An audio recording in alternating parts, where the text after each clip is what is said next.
बात करते हैं गौ आधारित कृषि। भारत में ये जो बैल आप देख रहे हैं या गौ माता गौवंश को देखते हैं तो ये इतना बड़ा आधार क्यों रही है कृषि का। तो हमारे ग्रंथों में जो श्लोक है, गोमय वस्ते लक्ष्मी, ऐसा नहीं है दुग्धे वस्ते लक्ष्मी, ऐसा कोई शब्द नहीं है या वाक्य नहीं है जिसमें ये लिखा हो दुग्धे वस्ते लक्ष्मी।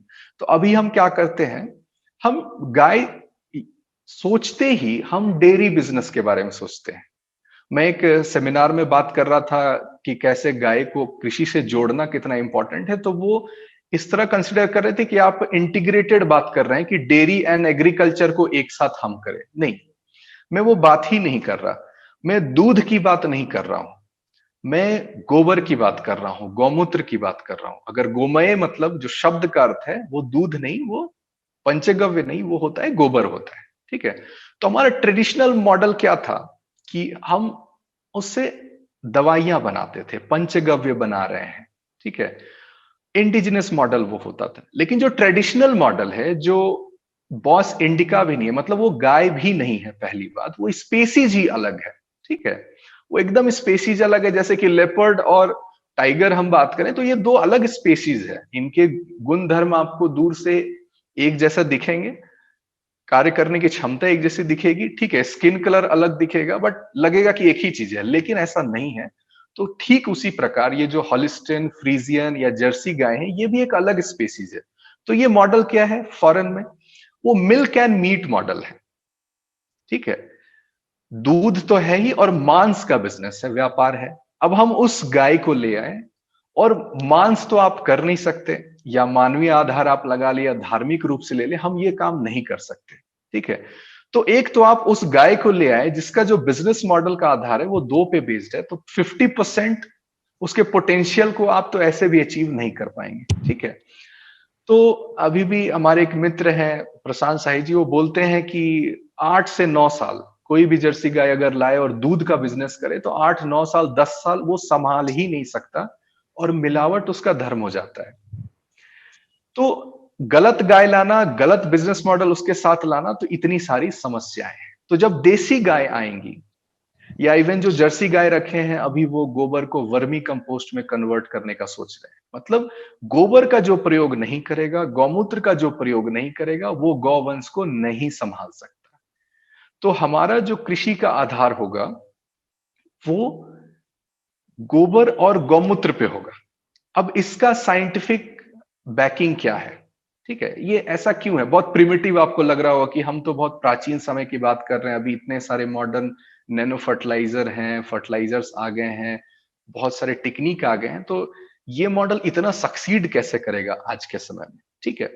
तो मैं एक एग्जांपल हमेशा पुट करता हूं कि क्लोरोफिल, एक एक प्लांट को आप 1 एकड़ में पौधों को, पेड़ वृक्ष को लगा दें, और जो क्लोरोफिल है, जो प्रकाश संश्लेषण में मदद करता है सूर्य की किरणों को लेके, तो वो जो सोलर एनर्जी का कन्वर्जन करता है, जो एनर्जी कन्वर्जन है या एनर्जी ट्रैपिंग है, वो कहीं ज्यादा फोल्टाइक फोटोवोल्टाइक सेल से होता है। मतलब आप जो सोलर पैनल लगाते हैं वो भी उतना एफिशिएंट नहीं है जितना हमारे पौधे हैं। ठीक है। तो जो एनर्जी मैनेजमेंट है वो प्रकृति की बहुत बढ़िया है। ठीक है, ये बात आप मान लो। और एनर्जी मैनेजमेंट अगर खुद से हो रहा है तो वो खर्च भी बचाता है हमारा।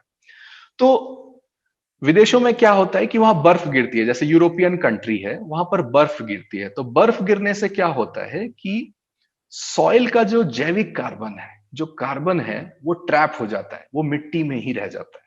लेकिन वहां और एक चीज क्या हो जाती है, जीवाणु मिट्टी में नहीं काम करते। जीवाणु क्या हो गई, जैसे आप कीटाणु बोलते हैं, या छोटे जो आंख से आपको नहीं दिखे, लेकिन फिर भी उनका कार्य होता है, दही में हो, मिट्टी में हो, सड़े हुए वस्तु में हो, या कहीं भी हो, जीवाणु आपको दिखते ही हैं, नहीं भी दिखते हैं, वो पाए जाते हैं वहां पर। तो वो जो है विदेशों में वो काम नहीं करते, मतलब लो टेम्परेचर पे जीवाणुओं का काम निष्क्रिय हो जाता है। इसलिए फ्रिज देखिए आप, बहुत अच्छा काम करता है आपके फूड को प्रिजर्व करने में। तो वहां पर माइक्रोबियल एग्रीकल्चर नहीं होती, जीवाणु बेस्ड खेती नहीं होती, और उनका कार्बन बच जाता है। हमारा पृथ्वी में जो भारत की भौगोलिक स्थिति है, वहां पर धूप सीधी पड़ती है, जो कर्क रेखा है, तो कार्बन जो है वो ऑक्सीजन से रिएक्ट करता है और उत्सर्जित हो जाता है, CO2 में बदलकर हवा में चला जाता है। तो हमारी मिट्टी में कार्बन की बहुत कमी होती है, लेकिन टेम्परेचर इतना होता है कि जीवाणु बहुत अच्छे से काम करेंगे, ठीक है? जो माइक्रोब्स है वो बहुत अच्छे से काम करेंगे। तो हमें भरपाई क्या करनी होती है मिट्टी में कि कार्बन आप दो मिट्टी को।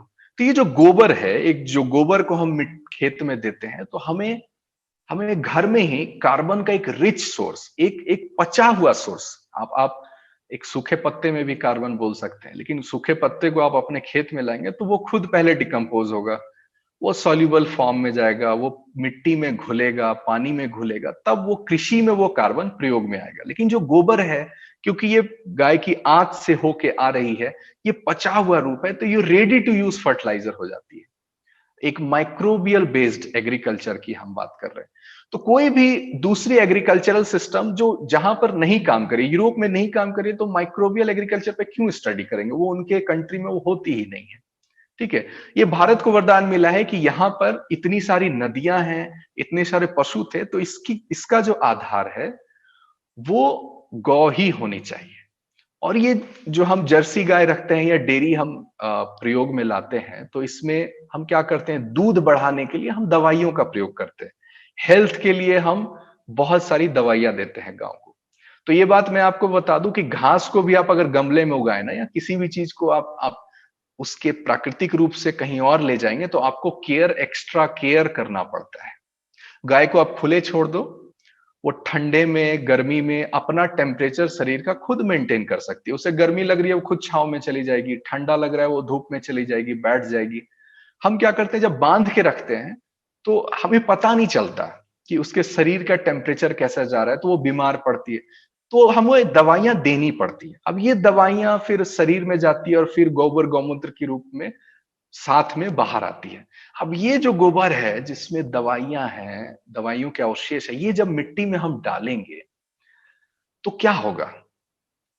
चूहा जो है, बिल्ली उसे राक्षस लगेगा, हम लेकिन बिल्ली को प्रेम करते हैं। तो उसी तरह ये जो दवाइयां हैं ये पैथोजेनिक नेचर की है, ये गाय को स्वस्थ कर दी, लेकिन ये जो गोबर है ये जब गिरेगी मिट्टी में तो वहां के माइक्रोब्स को भी दूर भगा देगी।